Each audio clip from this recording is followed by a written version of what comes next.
नमस्कार विद्यार्थी मित्रों, नवी कक्षा के सभी बच्चों का इस ताश के अंदर स्वागत करता हूँ।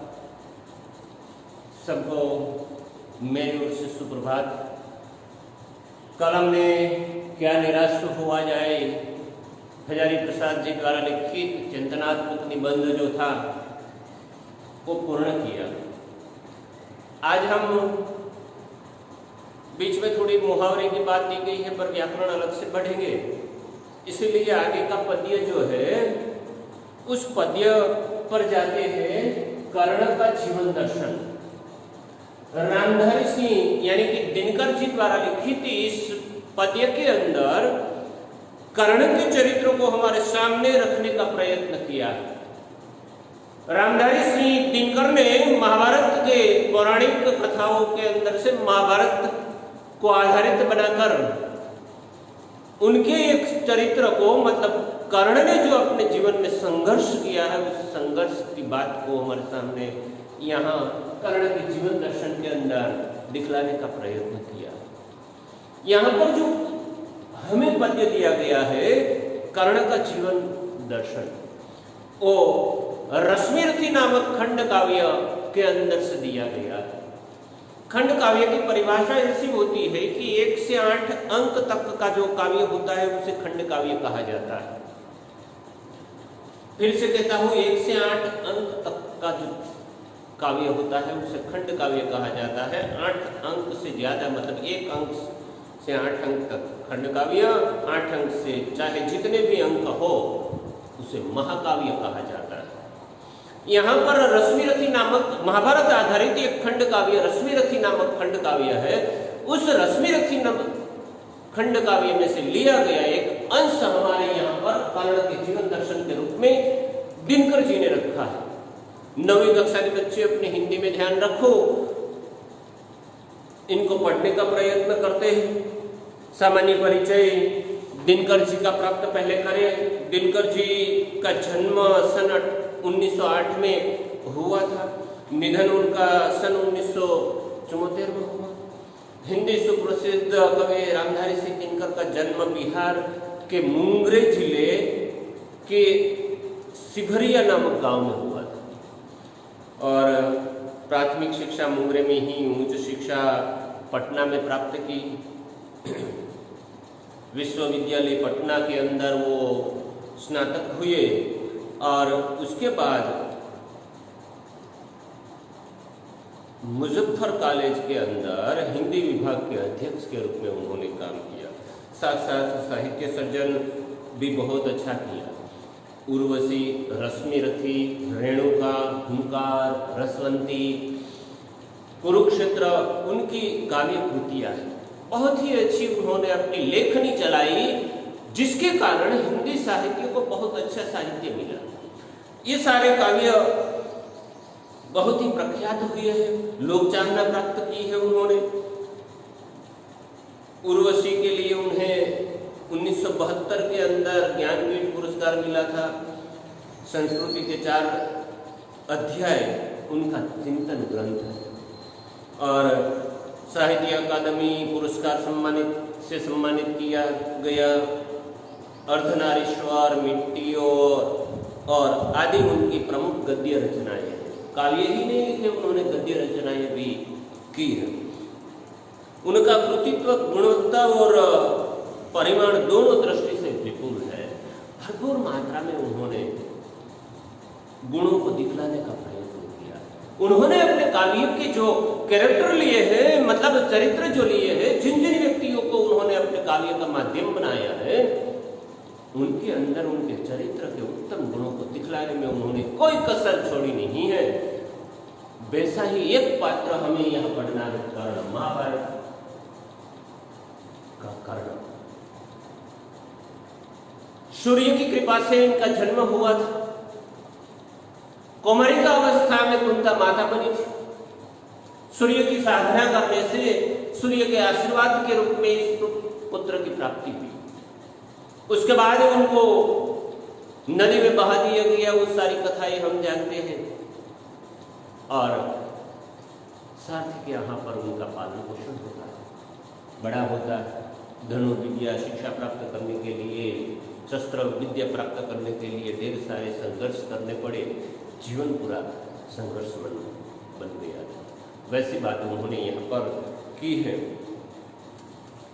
रश्मिरथी काव्य के अंदर यहाँ पर जो पद्य हमें दिया गया है उनके अंदर कृष्ण और कर्ण को पांडवों के पक्ष में आ जाने की बात करते हैं। कृष्ण उनको बताते हैं कि भाई आप पांडवों के पक्ष में आ जाइए, क्योंकि महाभारत का युद्ध निश्चित हो चुका है। कौरव पांडवों के बीच में राज्य सत्ता को लेकर युद्ध निश्चित हो चुका था। राज्य के लिए युद्ध लड़ना चाहते थे, पांडव अपना अधिकार मांग रहे थे।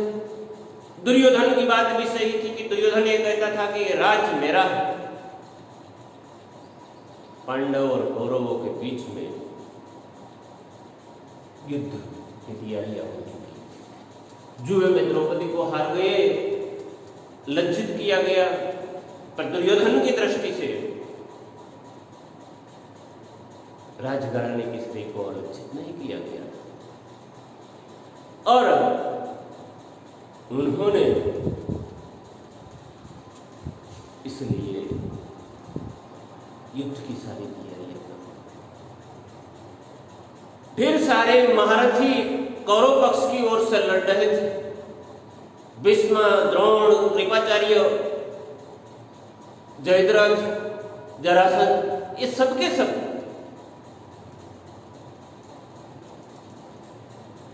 इनकी ओर से लड़ रहे थे। ढेर सारे महारथी, दुर्योधन के सभी भाई, दुशासन, पांडवों की ओर से भी कुछ लोग थे, पर कृष्ण की पूरी सेना कौरव की ओर से लड़ रही थी, जबकि कृष्ण अकेला पांडव पक्ष में था। ये सारी घटनाएं हम जानते हैं। युद्ध की पूरी तैयारियां हो चुकी है। वहां से हमारा पद्य तैयार होता है, मतलब कर्ण के मित्रता के कारण कर्ण दुर्योधन का पक्ष लेता है। दुर्योधन ने उनको स्वीकारा था और कर्ण को समझाने के लिए कृष्ण आते, कहते हैं कि तुम पांडव पक्ष में आ जाओ। पांडवों की सारी वास्तविकता बताते हैं कि पांडव तुम्हारे छोटे भाई, तो सबसे बड़ा ज्येष्ठ पुत्र है कुंती का। वैसी बात भी उनके सामने रखते हैं। फिर भी मैत्री के कारण, एक मित्रता के कारण वो दुर्योधन का विश्वास नहीं तोड़ते, कौरव का पक्ष छोड़ते नहीं। ये सारी घटनाएं हम जानते हैं, पर हमें यहाँ पर जो पद्य पढ़ना है, इस अंश के अंदर कृष्ण उनको समझाने के लिए आते हैं और दोनों के बीच में जो संवाद होता है उस संवाद को हम यहाँ पढ़ रहे हैं। तो अपनी हिंदी के अंदर ध्यान रखिए, देखते हैं। कृष्ण के प्रस्ताव के बदले में कर्ण क्या प्रत्युत्तर देता है। वैभव विलास की चाह नहीं, अपनी कोई परवाह नहीं, बस यही चाहता हूं कि केवल दान की, यही चाहता केवल दान की देव सरिता निर्मल, करतल से जलती रहे सदा, निर्धन को बढ़ती रहे सदा। कृष्ण ने उनको लालच दिया कि तू आजा पांडवों के पक्ष में, क्योंकि कृष्ण को पता था कि जब तक कर्ण उनके पक्ष में है तब तक हम युद्ध नहीं लड़ सकते। इतना ताकतवर था, कवच और कुंडल का वरदान मिला हुआ था, कोई उनको युद्ध में मार नहीं सकता था। ब्रह्मास्त्र की शक्ति उन्होंने प्राप्त की। श्रेष्ठ धनुर्धर था उस जमाने में। अर्जुन का सामना करने वाला और कोई नहीं था, कर्ण ही उनके समकक्ष था। इसीलिए कृष्ण को चिंता होती है कि अगर युद्ध में कर्ण इस ओर नहीं आया तो हम युद्ध जीत नहीं पाएंगे। पर उनको समझाया कि तेरी माता कुंता है। ये आगे के अंश में ये सारी कथाएं, कृष्ण ने उनको समझाया कि तेरी माता कुंता है, तेरे पिताजी सूर्यदेव है, और इस प्रकार से तेरा जन्म हुआ, यहाँ तेरे पालक माता पिता के वहाँ पर तो बड़ा हुआ, शिक्षा कैसे प्राप्त की, अब पांडव पक्ष में आ जा, पांचों पांडव तेरे अनुज बन जाएगी और तेरी सेवा शुश्रूषा खुद पांचाली करेगी, वैसे भी लालच देते हैं। पूरा राज्य सिंहासन तेरे लिए इंतजार कर रहा है। कर्ण को ऐसी बात बतलाई जाती है, पर कर्ण तैयार नहीं। कर्ण तैयार होता नहीं। क्या कहता है कृष्ण के प्रस्ताव के सामने, ईश्वर को आ जा, उस प्रस्ताव का जवाब देते हुए, वैभव विलास की चाह नहीं, अपनी कोई परवाह नहीं। कृष्ण को साफ साफ शब्दों में कहता है कि वैभव विलास की चाह नहीं, मुझे किसी प्रकार का भौतिक सुख नहीं चाहिए। विलासिता में पड़ना और विलासिता में भोग विलास में पड़ना वो मुझे चाहिए। किसी प्रकार की कोई भौतिक सुविधाएं मुझे चाहिए नहीं, अपनी कोई परवाह नहीं, ऊपर से मुझे किसी बात का डर नहीं कि मैं जीऊं या मरूं, मुझे अपनी कोई परवाह ही नहीं। बस यहां चाहता हूं केवल दान की देव सरिता निर्मल, यही चाहता हूं कि सिर्फ दान देने की जो सरिता है वो बहती रहे। एक बात बीच में कर दो, कर्ण का जन्म हुआ, उसके बाद धीरे धीरे बड़ा होने लगा, तब से वो सुबह स्नान करके सूर्य पूजा करता था। सूर्य पूजा के समय उनके सामने जो भी याचक आता था, उनके मुंह में से जो भी निकलता था उनको दे दिया जाता। सूर्य की पूजा के बाद उनकी दान की प्रक्रिया शुरू होती थी, यानी कि हर रोज दान दिया करता था। कृष्ण के जमाने का सबसे बड़ा दानवीर कोई था तो वो कर्ण था। कृष्ण ने भी दान देने की गलती की। कर्ण ने अपना धर्म निभाया है, अपने धर्म की सुरक्षा के लिए, अपने धर्म को बचाने के लिए, अपने धर्म का पालन करने के लिए उसने अपनी जिंदगी का भी दान दिया। ऐसा बड़ा दानवीर था। युद्ध की तैयारियां हो चुकी है, इनसे पहले समझाने के लिए आए हैं। कहता है क्या, बस यहाँ चाहता हूं, एक ही मेरी इच्छा है, केवल सिर्फ एक ही इच्छा है, दान की देव सरिता निर्मल करतल से जलती रहे सदा। करतल शब्द आया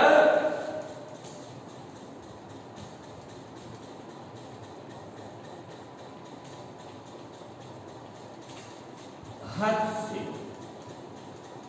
मेरे हाथों से सदा के लिए दान की सरिता बहती रहे और याचकों को, जरूरतमंदों को, दुखी को, गरीबों को जो चाहिए वो मिलता रहे। प्रभु मैं ऐसा ही चाहता हूं। हे कृष्ण, मैं ऐसी ही इच्छा व्यक्त करता हूं कि मेरे हाथों से सिर्फ दान की सरिता बहती रहे, यही मेरी इच्छा है। युद्ध की मुझे कोई परवाह नहीं, मर जाने की मुझे कोई परवाह नहीं, भोग विलासिता में मैं पड़ना नहीं चाहता, किसी प्रकार का मुझे वैभव नहीं चाहिए। क्यों मैं उसके पक्ष में आ जाऊं?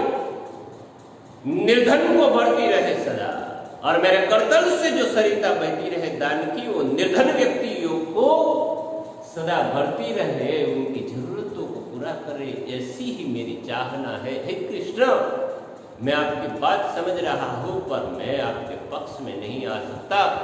वैसा उन्होंने कहा। आगे क्या कहता है देखो,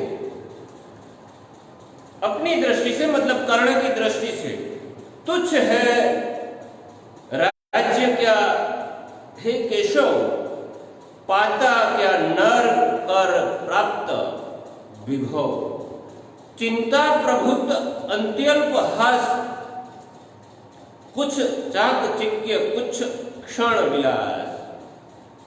कहता है तुच्छ है राज्य क्या केशव, और तुच्छ है राज्य, तुच्छ है એટલે थोड़ा सा मेरी दृष्टि से तो राज्य तुच्छ है, राज्य का मुझे मोह नहीं, राजा मुझे बनने की इच्छा नहीं।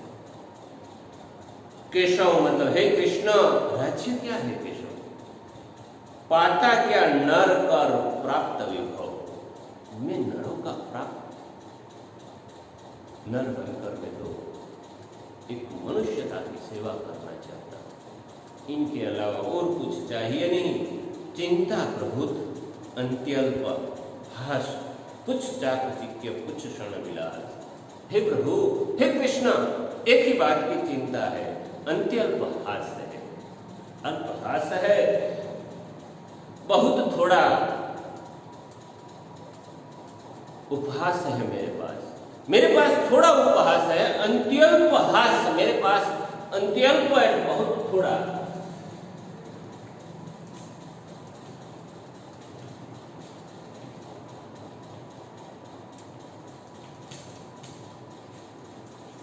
हास शब्द आया,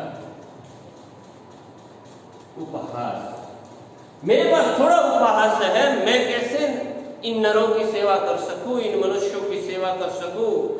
कुछ चाकचिक्य कुछ क्षण विलास, और चाकचिक्य मतलब चमक, चकाचौंध, और कुछ क्षण विलास, कुछ क्षण का ये मानव जीवन है। कुछ क्षण के लिए चमक मिलेगी, चकाचौंध बन जाएंगे, कुछ क्षण का विलास मिलेगा, पर उनकी मुझे परवाह नहीं है, वैसा उनका कहने का है। पर वह भी यही गवाना है, कुछ साथ नहीं ले जाना। मानव जब मृत्यु के नजदीक पहुंचता है तो उन्हें पता चल जाता है इस जमाने की, इस दुनिया की सारी ताकत उन्हें खरीद नहीं सकती। कर्ण युद्ध से पहले कहता है, पर वह भी यहां गवाना है, यहां से जो मैंने प्राप्त किया है, कुछ उपहास है, कुछ विलास है, सब कुछ यहां छोड़ के जाना है, वो निश्चित है। कुछ साथ नहीं ले जाना, कुछ साथ ले जाने के लिए मैं नहीं आया, या तो दुर्योधन का साथ इसीलिए नहीं दिया था, मुझे कुछ पाना है। कर्ण ने कृष्ण की सभी बातों के लिए मना कर दिया। आगे देखो, मुझसे मनुष्य जो होते हैं कंचन का भार न ढोते हैं, पाते हैं धन बिखराने को, लाते हैं रतन लुटाने को। मुझसे मनुष्य जो होते हैं कंचन का भार, मैं जिस मनुष्य को कुछ न कुछ दिया करता हूं, कंचन का तो भार ही नहीं उठा सकते। पाते जो मुझसे, पाते धन बिखराने को, और मानव धन पाता है, कंचन का भार उठा नहीं सकता, धन बिखरने के लिए ही पाते। धन कमाया, जिंदगी भर धन कमाता है और बिखर देता है, यही पर रह जाता है, कंचन हो या धन हो, सब कुछ यहाँ रह जाता है। लाते हैं रत्न लुटाने को, कहीं से कुछ प्राप्त करते हैं, रत्न प्राप्त करके आते हैं तो लुटाने के लिए। जिन जिन व्यक्तियों ने संपत्ति को प्राप्त किया, यहाँ छोड़ के दिया, या तो बिखर के दिया है,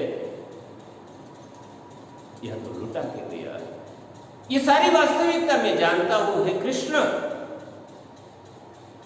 जब से न कभी कुछ लेते हैं, दान ही हृदय का देते हैं। और जो रत्न लुटाने आते हैं, कंचन का भार ढोते हैं, कंचन के भार को नीचे डाल दिया करते हैं, पैसे धन बिखराने लाते हैं, धन कमाकर बिखरा देते हैं, सबको दे देते हैं, रत्न लुटा देते हैं, अपने पास जो रत्न होते हैं उनको भी वो लुटा देते हैं, किसी को कुछ देते नहीं।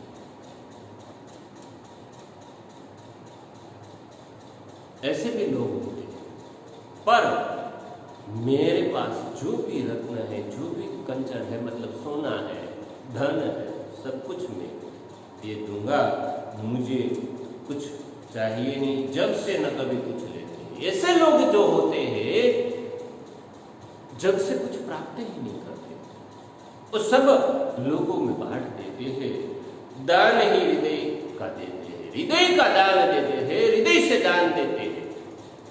दान की महिमा बतलाता है, हृदय से दान देने वाले, सब कुछ लुटा देने वाले लोग हुआ करते हैं।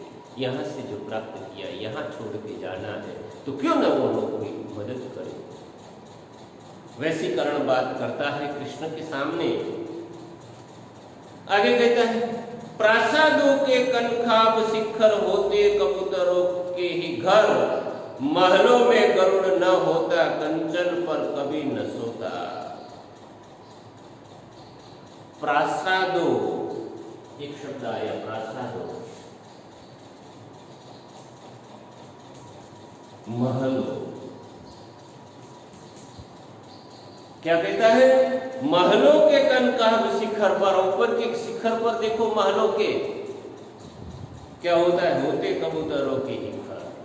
चाहे कैसा भी महल बनवाओ, पर उनके शिखरों को देखो तो वह कबूतर ही बैठते हैं, कबूतरों का ही घर होता है। मानव चाहे कितनी भी मेहनत करे, कितना भी बड़ा अपना आशियाना बनाए, कितनी ही बड़ी अपनी हवेली बनाए, कितने ही बड़ा अपना महल बनवाए, पर उन पर उनके शिखरों पर तो कबूतर ही बैठते हैं। अंत में तो वो कबूतरों का ही घर होता है। मानव समझता है कि ये मेरा घर है। जीवन की सारी वास्तविकता बदलाता है घर, कि हर मानव को ये समझना चाहिए कि हम जो बनाते हैं घर, वो घर भी कबूतरों का घर होता है, क्योंकि शिखरों पर तो वो ही बैठते हैं। पाते हैं धन बिखराने को, लाते हैं रतन लुटाने को। देखी बात आगे देखो, प्रासादों के कनखाब शिखर होते कबूतरों के ही घर, महलों में गरुड़ न होता कंचन पर कभी न सोता। कभी देखा है महलों के अंदर गरुड़ नहीं होते? गरुड़ पक्षी कभी महलों के अंदर रहते हैं, वहां कबूतर ही बैठते हैं। कंचन पर कभी न सोता। और जो बिखराने के लिए आते हैं, जो अपने पास जो संपत्ति है उनको देने के लिए आते हैं, वो कभी कंचन पर सोते नहीं, कभी भोग विलास वैभव में राजते नहीं, कभी कंचन पर सोने का प्रयत्न नहीं करते।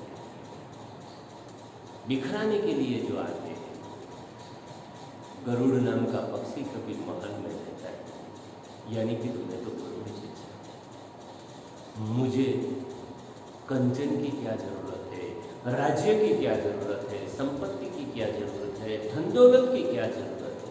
मेरे पास जो बचा हुआ उपहास है वही मैं गुरु को देना चाहता हूँ।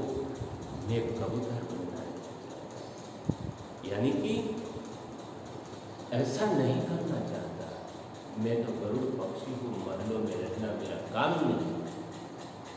कंचन पर सोना मतलब वैभव को पाना, वैभव पर सोना मुझे अच्छा नहीं लगेगा। कंचन सोने पर सोने की बात आप करते हैं, वो मुझे अच्छा नहीं लगेगा। बसता वह कहीं पहाड़ों में, सेलों की फटी दरारों में। गरुड़ को देखो, कबूतर जो होते हैं वो बनाए हुए मकानों के, महलों के शिखर पर बैठ जाते हैं, वो कबूतर होते हैं। गरुड़ महलों में रहता नहीं, महलों पर बैठता भी नहीं। बसता वो कहीं पहाड़ों में, वो तो जंगल के अंदर जाके पहाड़ों की अंदर रहता है। शेलों की फटी दरारों में, पहाड़ों के पत्थरों की फटी हुई दरारों के अंदर गरुड़ बैठता है। गरुड़ वहां पर रहता है।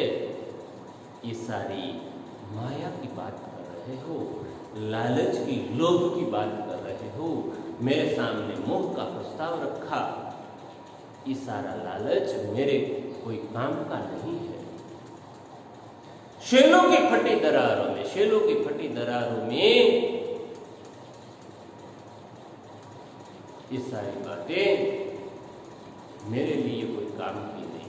मैं तो गरुड़ जैसा हूँ जो पहाड़ों के बीच में रहता है, महलों में रहना मेरा काम है।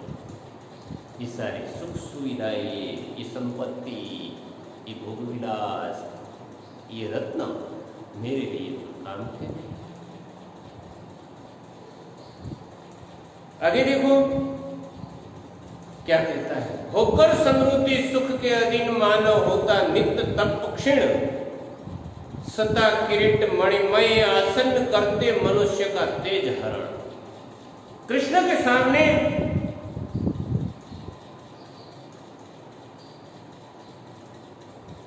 एक बात रखता है जीवन की वास्तविक। देखो, होकर समृद्धि सुख के अधीन, मानव समृद्धि के सुख के अधीन बन जाता है। बाद में वो समृद्धि जब चली जाती है तो दुखी हो जाता है और आंसू बहना लगता है, क्योंकि वो समृद्धि के अधीन बन चुका था। मानव होता नित्य तत्क्षण, मानव नित्य ही तत्क्षण बनता जाता है, क्षणता तो अपना लेता है, क्योंकि वो संपत्ति के सुख में, समृद्धि के सुख में राजता है, समृद्धि के सुख में पड़ जाता है। इसीलिए अपने तप को क्षीण करता है, अपनी साधना को क्षीण करता है, अपनी मेहनत को क्षीण कर देता है, अपने मार्ग से हिल जाता है, अपना मार्ग बदल लेता है। वैसा मानव आजकल हर जगह पर देखने को मिलता है। सत्ता किरीट मणिमय आसन करते मनुष्य का तेज हरण। हे कृष्ण, सत्ता मनुष्य के तेज को हर लेती है। किरीट मतलब मस्तक पर जो मुकुट पहनाया जाता है,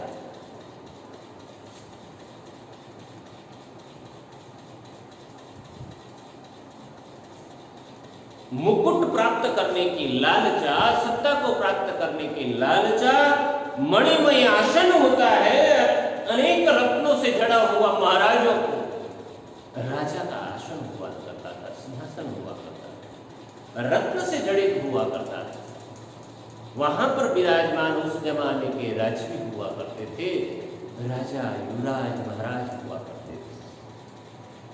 क्या करता है देखो, कर्ण सत्ता, कोई भी किसी भी प्रकार की सत्ता हो, मानव के तेज को हर लेती है। किरीट मतलब सत्ता प्राप्त करने के बाद मस्तक पर उस जमाने में मुकुट पहनाया जाता था। मुकुट मणिमय आसन, जहां पर वो महाराज बैठे हो करते थे, राजवी बैठा करता था, वो सिंहासन रत्न से जड़ित हुआ करता था। ये तीनों बातें, सत्ता मिले, मुकुट मिले और रत्न जड़ित आसन मिले, उन पर मैं विराजमान होता हूं, पर वास्तविकता यह है कि वो हर एक व्यक्ति का तेज हरण करते मनुष्य का तेज हरण। उनकी तेजस्विता मर जाती है, क्योंकि सत्ता मिलने के बाद उनके मन में अभिमान का जन्म होता है, अहंकार का जन्म होता है। मुकुट मिलने के बाद उनके मस्तक को ऊंचा उठाते चलता है। मणिमय आसन मिलता है, इसीलिए मन के अंदर अभिमान जन्म लेता है, मेरे जैसा किसी के पास, या तो ये मेरा। ये सारी बातें मैं खुद जानता हूं। आप मुझे इंद्रप्रस्थ के राज्य के बारे में कहते हैं, वहां के राजा के रूप में घोषित करने की बात करते हैं। मुझे हस्तिनापुर भी नहीं चाहिए, इंद्रप्रस्थ भी नहीं चाहिए। दुर्योधन को मैं छोड़ने के लिए तैयार नहीं। आज मुसीबत के समय में मैं अपने मित्र को छोड़ना नहीं चाहता।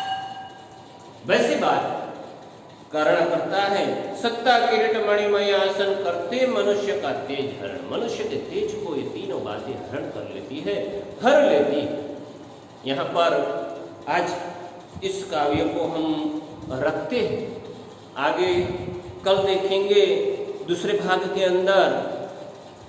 काव्य को देखने का प्रयत्न करो, थोड़ा पढ़ने का प्रयत्न करो, ना समझ में आए तो बाद में बात करेंगे दोबारा, पर थोड़ी मेहनत शुरू कर दो। कई दिनों से प्रत्यक्ष रूप में हम मिल नहीं रहे, इसका मतलब ये नहीं कि पढ़ाई हमारी बिगड़ जाए। अस्तु।